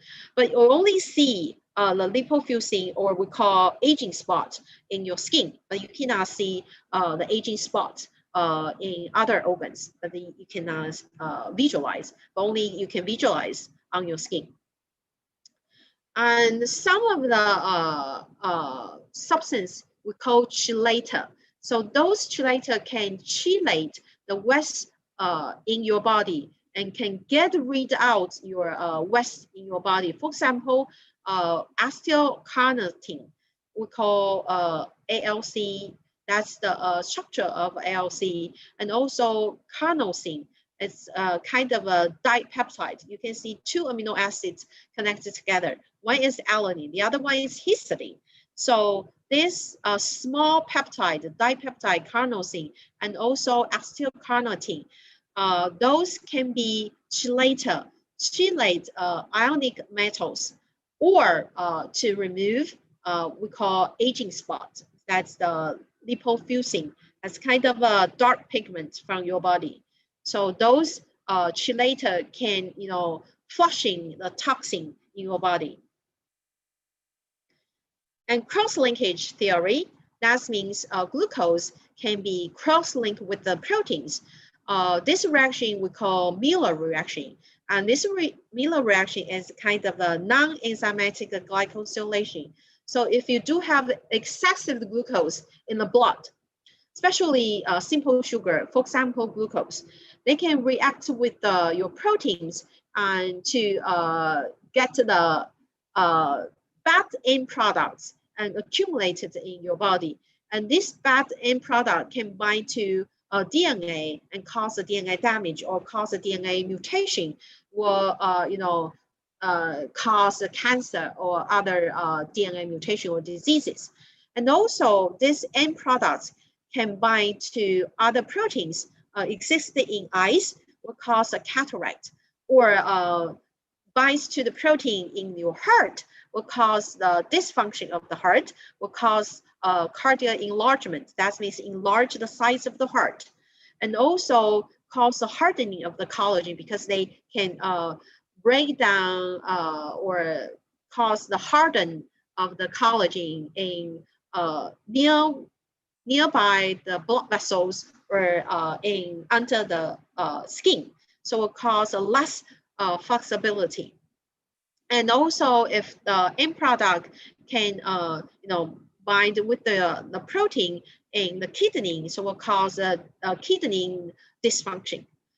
So usually, because diabetic patients has excessive blood glucose levels, so diabetic patients have 2 to 3 times of the number of the cross-linkage proteins can be formed when compared to their healthy counterparts. So that means diabetic patients has higher risk for mutation of the DNA or mutation of the proteins that cause the dysfunction of the proteins, because the Miller reaction causes the glycosylations. So that's the reaction for we call Miller reactions or glycosylations. So one of the key substances of a glycosylation is glucose. So if you have this excessive glucose in your blood, will react with the protein. So lysine residues in the protein will react with the excessive glucose to form we call advanced glycation end products. And this deprivation, just like AGE, ages. So this end product will accumulate in different parts of your body, will cause damage to the cells. So this is a non-enzymatic reaction. That means they don't need enzyme to have the reactions. And the final products, AGE products, will cause the damage to the cells. So we don't want to have glycosylations in your body, because it will cause damage to cells. And free radical theory is also very popular theory for one of the non-genetic theory of aging. Free radical can be formed normally in your body and can attack the structures of cell membranes and also DNA structures. So it will cause the toxic accumulations in your bodies. So what's the most toxic free radicals in your body? For example, hydroxy free radicals or superoxide free radicals. So we can see this table shows all the free radicals can be formed in the body. But if you divided the free radical into different categories, you can see some of the free radical contain oxygen, some of the free radical contain nitrogen. So those we call reactive oxygen species. And if they contain nitrogen, we call nitrogen reacted species. So both species, ROS or RNS, will cause the damage to the cells. Most toxic free radicals can damage to cells. One of the free radicals is hydroxyl radicals and also superoxide free radicals. Those free radicals are most toxic to the bodies. And the other theory is mitochondrial decline theory. That means mitochondrial functions become less efficiency, and also the number is become fewer, and the size become larger in the elderly people. So that will cause the interference with the ATP production. So ATP production will decrease or declines with the increased age. Last one is neurotransmitter theory. So hypothalamus is one of the important central nervous systems. So once the central nervous system, get regression, will cause other organs get regression as well. So if hypothalamus can be damaged by hormone cortisol. So if you see the graph here, the cortisol, that's the plasma cortisol concentration during a day, 24 hours. If you see the cortisol concentration is kind of up and down during a day. And the upper, the highest level of the cortisol in the body is probably around early morning. So that means you will get more stress because cortisol hormone, we call this hormone as stress hormone. That means if you get a higher concentration of cortisol, you will get more stress. So when you have more stress, also will stimulate cortisol secretion from adrenal glands. So cortisol is also a very important hormone. However, if you have higher and higher cortisol secretion, also will cause a damage to hypothalamus. So usually we will say keep countdown, not to have high stress in your body, because if you keep the high stress in your body, will stimulate cortisol secretion and also damage to hypothalamus. So we don't want cortisol secretion is too high. So that means you will keep a lowest secretion of the cortisol in your body, will keep safety of the hypothalamus. So why hypothalamus is so important? Because hypothalamus can affect different hormones in the body.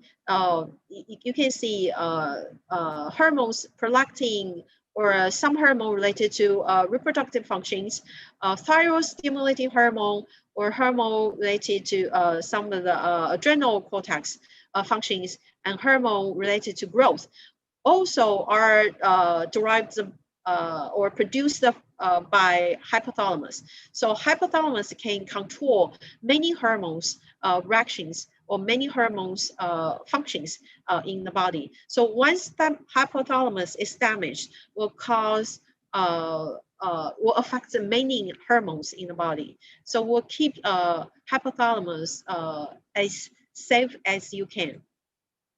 So final parts, I just briefly introduce the factors in influence aging process, especially the nutrients. They have two categories of factors. One is intrinsic factors. The other one is extrinsic factors. Intrinsic factors are related to genetic characteristics. So if you see the centenarians, that means the people aged above 100 years old. So they have more lymphocytes, and also they have high specific activity of the superoxide dismutase. Superoxide dismutase is a key enzyme, one of the key enzymes for antioxidant defense. So they will, clean the superoxide free radicals to form hydrogen peroxide, and hydrogen peroxide can be degraded by catalase to form water. So superoxide dismutase is one of the key enzymes to clean or scavenge superoxide and ion in the body. intrinsic factor, including environmental factors and nutrient intake. I will talk about later. So everybody knows nutrient intake is very important to the protection of your health. So the Tokyo Metropolitan Institute of Gerontology proposed in 1988, the only factors effective to in preventing aging are nutrition, exercise, and blood pressure control. So you can see they propose three factors can prevent aging. The first one is nutrition. The second one is exercise. The third one is blood pressure control. I will give the fourth one is the blood sugar control. So if you have the good nutrition and do exercise regularly and control your blood sugar and the blood pressure, you keep your healthy life and active aging. So Franklin said, eat to live, not live to eat. So eat something is very important and also can directly or indirectly affect your health status. So a Russian physiologist, he proposed autointoxication. That means you can produce toxins in your body. If you cannot get rid of the toxin in your body, will cause waste accumulation in your body, will cause a damage to your body. So it's very important. If you can get rid of the toxins every day, that means you have to go to, go to poo-poo or to have the feces every day. So to get rid of your toxins. So what kind of foods can increase mobility or movement of your GI tract, and so you cannot get the constipation. That means you can you can go to the toilet every day. So some of the fermented food. For example, in Western country, the fermented foods, yogurt or fermented milk, we call sour milk, or in Indonesia, probably tempeh is one of the fermented food. So those fermented foods can be beneficial to your health because they can stimulate your peristalsis of your GI tract and will get rid of your feces every day. And also calorie restriction is proposed to increase your lifespan. So we'll talk about a little bit later. So that's the calorie restriction. So if you do the animal study, there's a different kind of calorie restriction. The red line, that means 65% of calorie restriction, that's only get the regular calorie 35%. So in mice, you can see the lifespans for the red line is live longer. If you do remember, it's 50% of a survival rate to have the intersect with the axis. That's the maximum lifespan. If you see the different colors curve, and the red curve has the longest lifespan because they have the more calorie restriction in mice. However, in humans, we cannot give too severe calorie restriction. If you have the adequate calorie restriction, it probably can prolong your life because adequate calorie restriction can increase DNA repair, decrease oxygen damage, and increase your antioxidant defense, and decrease glycosylation. That's just cause the damage to the cells. So that's the mechanisms of the appropriate calorie restriction can prolong your lifespan because they can decrease ROS, that's reactive oxygen species damage to your cells. So will slow the aging process. And also, change some of the biochemical pathway. For example, will upregulated protein to form acetyl-CoA, or to upregulated pyruvate to form sugars that we call stimulate gluconeogenesis, and stimulate lipid to break down to form acetyl-CoA, but also stimulate ketogenesis. So that's if you do have the appropriate calorie restriction, will change some of the biochemical pathway. Finally, I show you a slide.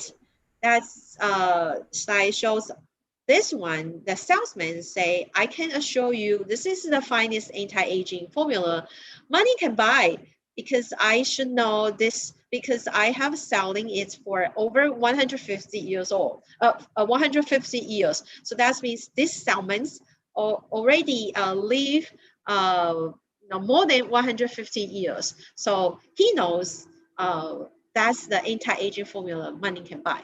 That's the final slide I delivered today. So thank you for your listening. Thank you very much. That's a very interesting lecture.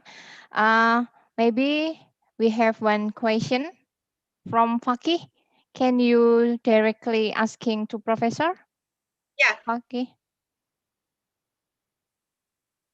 Faki, are you there?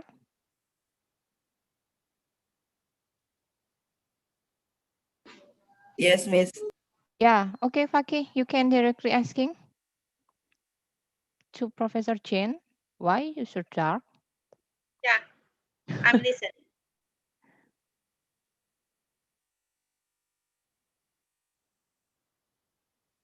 I cannot hear you.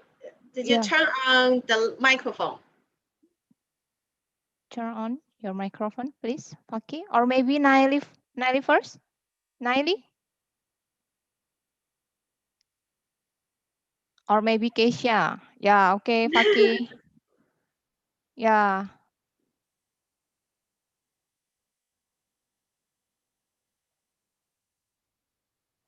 Okay, you can directly asking to Professor. Hey. Atau kalau tidak dibacakan saja pertanyaannya, si mahasiswanya baca sendiri maksudnya. Oke, baca aja. Baca aja, apa-apa, Faki. Sudah, ini soalnya waktunya tinggal mepet. Iya, betul. Lah, masih. Ayo. Sudah. Berhenti dulu.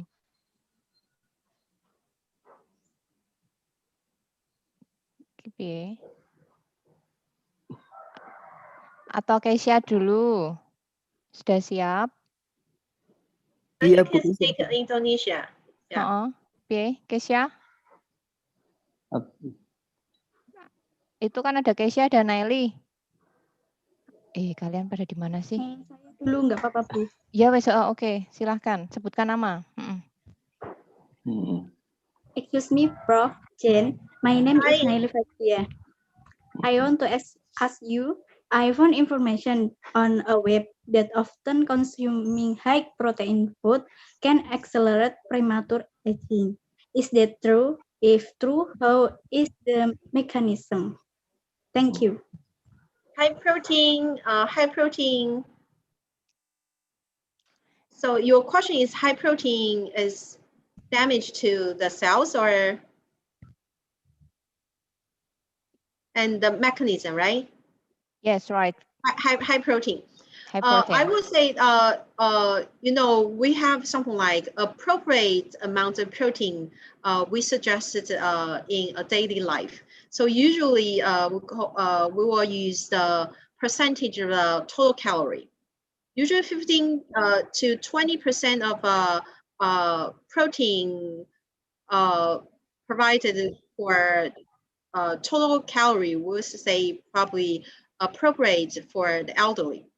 If too high protein will cause the burden of the kidney, because if you compare different molecules from protein to other molecules, protein have carbon, hydrogen, oxygen, and nitrogen.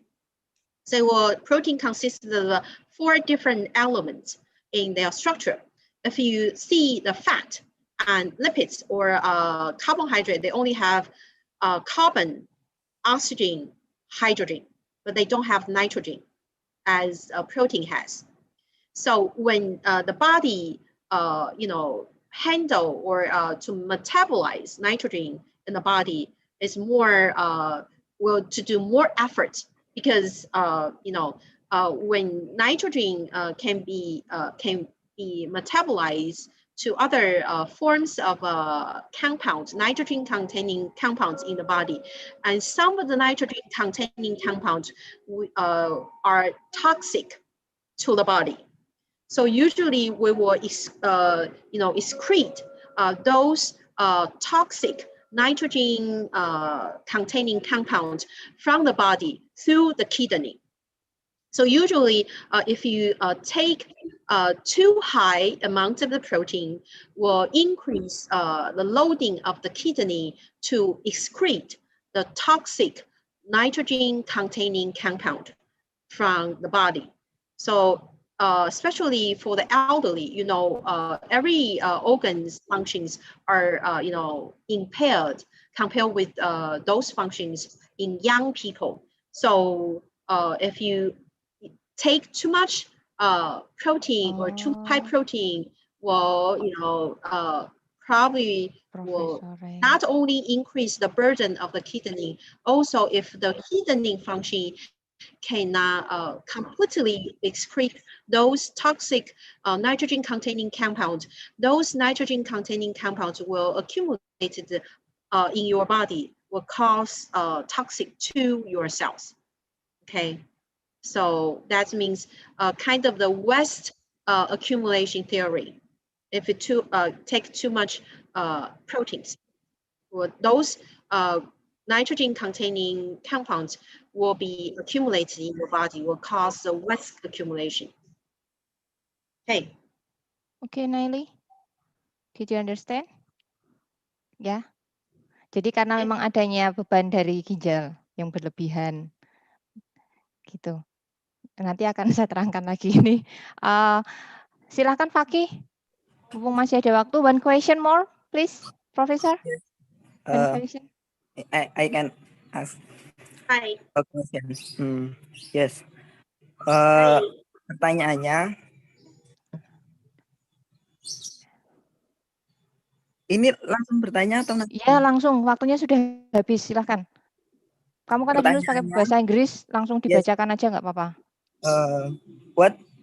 What is the relationship between the genome and reconstruction and modeling of genes for nutrigenomic, in particular for body metabolism, in also possible drinking water? Apa? You mean what's the relationship between?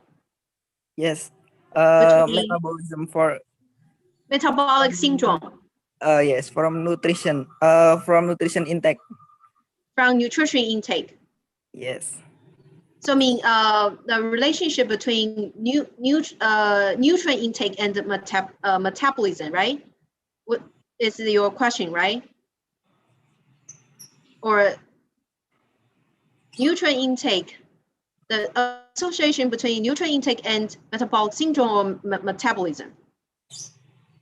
Can I confirm your question again? More about the aging, including the risk factor, premature aging. Hello, can you hear me? Yeah. I just repeated your question. I don't know whether I can completely understand your question. Your question is, what's the association between nutrient intake and metabolic syndrome or metabolisms? Nutrient intake and nutrigenomic. Fakih asking about what is the relationship about the nutrigenomic and metabolism? Something metagenomics. Like that. Metagenomics. Yeah. Okay.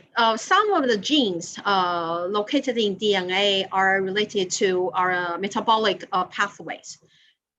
Some of the nutrients, when we take the foods and the ingredient in nutrients can be metabolized as metabolized as metabolite. So those metabolite of the nutrients can directly or indirectly interact with the DNA. So those those DNA sequences probably directly related to metabolic pathway. For example, some of the enzymes or key enzymes in metabolic pathway. So yes, certain nutrients can directly and indirectly affect the genes, and those genes are related to metabolic pathways.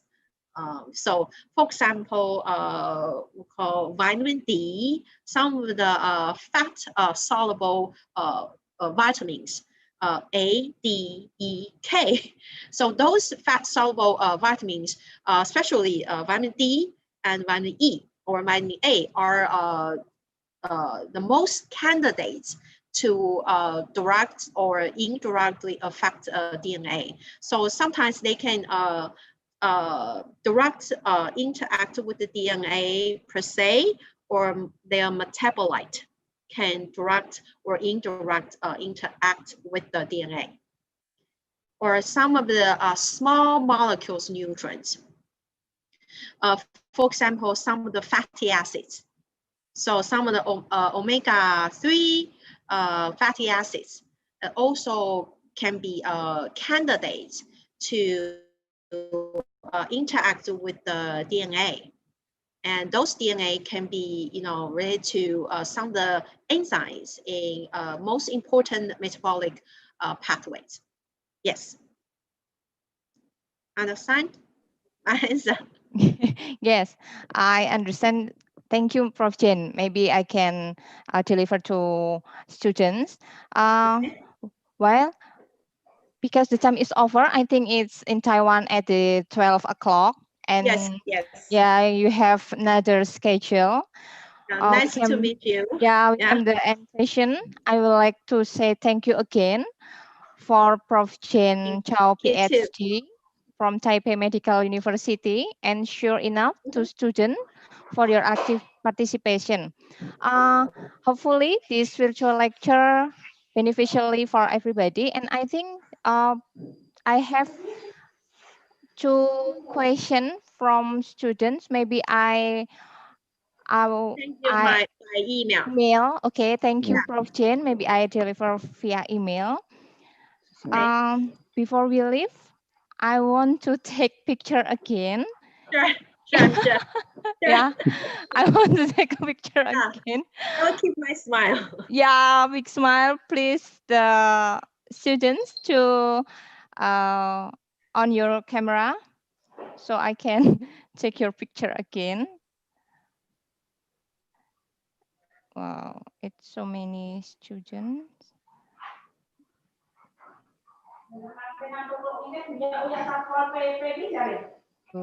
Itu ada suara siapa? Oke, thank you.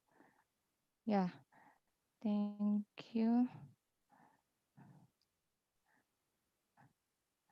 Thank you. And then Professor Jen, where are you? Okay, I can find her. Yeah, 1, 2, 3. Thank you, Professor Jen.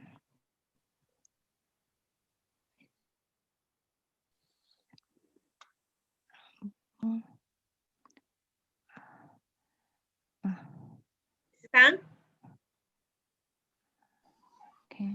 Yeah. Thank you, Professor. The screen back to me. Yeah. Okay. Yeah, thank you. So you can leave now.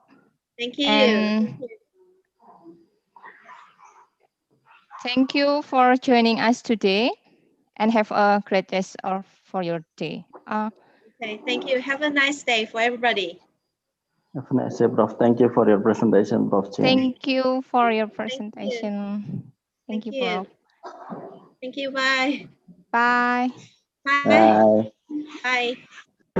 Untuk mahasiswa tinggal dulu ya, jangan keluar ya. Kalau Prof Jen mau keluar, monggo. Udah ya.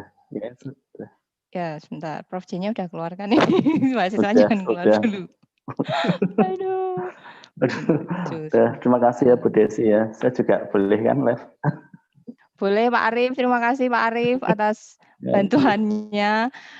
Untuk mahasiswa, saya hanya ingin, saya akan bagikan untuk link sertifikatnya. Jadi silahkan nanti diisi untuk yang mengharapkan adanya e-sertifikat. Jadi silahkan nanti diisi sesuai link yang ada. Dan linknya itu hanya aktif 60 menit atau 1 jam ke depan. Sebentar, saya share-kan. Ini tuh ya, sinyalnya kadang ada banyak yang susah ya.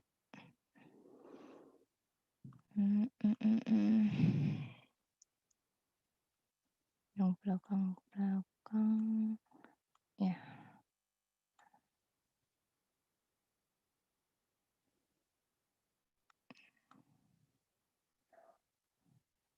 Ya.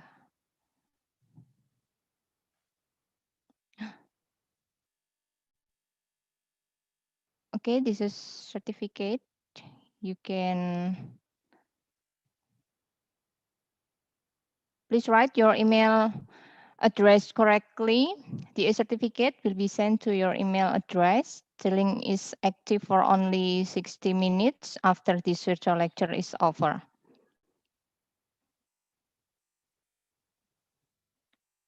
Ini sudah dicatat?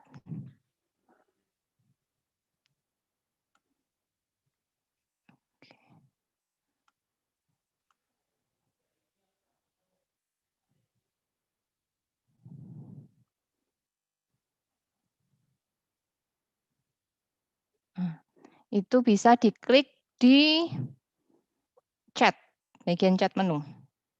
Udah ya? Oke.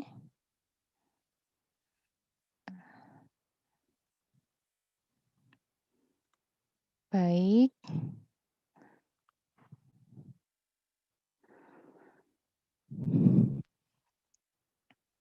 Sudah? Ya. Thank you for joining in virtual lecture today. Saya harapkan adik-adik bisa cukup memahami materi. Ini sedang saya upayakan, saya mintakan materinya, nanti akan saya bagikan. Terima kasih untuk Pak Lukman untuk memfasilitasi virtual lecture ini. Semoga ke depannya tetap bersedia membantu. Terima kasih. Mbak. Terima kasih ya. Nanti untuk mahasiswa silahkan diisi linknya, jangan lupa. Terus untuk kita akhiri saja, nanti saya akan direct langsung ke koordinatornya. Baik, terima kasih untuk siang ini. Semoga virtual lecture hari ini tadi bermanfaat. Selamat melanjutkan aktivitas. Terima kasih kepada Pak Lukman untuk waktu yang diberikan. Terima kasih semuanya, jaga kesehatan ya. Saya end-kan. Oke, boleh live, tak live-kan semuanya aja ya. Aku kira orang nge-record.